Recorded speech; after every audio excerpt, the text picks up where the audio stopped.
this patient was referred to me for endodontic retreatment of tooth number 12.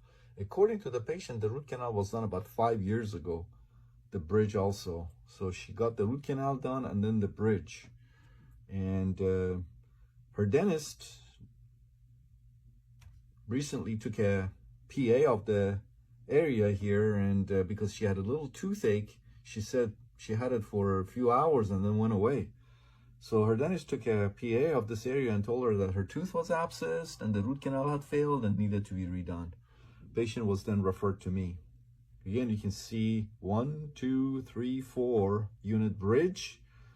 The bridge is 5 years old, so is the root canal according to the patient. Look how thinned out the dentin is here. And previous root canal, as you can see, look at that, what the heck is going on there? And look at that lucency right here. Percussion tender, palpation tender. Let's go ahead and probe the tooth and come back. So on the buccal side, the probings were 2 to 3 millimeters. On the palatal side, let's take a measurement.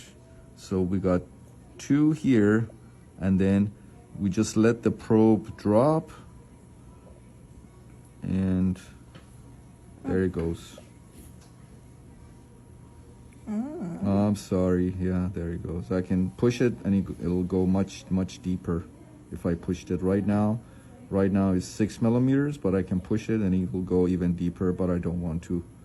It's pretty obvious. All right, so you saw the probing, and again, that's why it's so important to do a proper and thorough diagnosis, because if you had not probed this tooth or didn't know how to probe the tooth because you saw that there was a way to probe it, sometimes you don't know how to probe. So you probe, but you don't get that deep pocket because your probe, the tip of your probe was kind of stuck, was hitting either the tooth itself, or you were just not putting it in the right angulation of the probe was kind of off.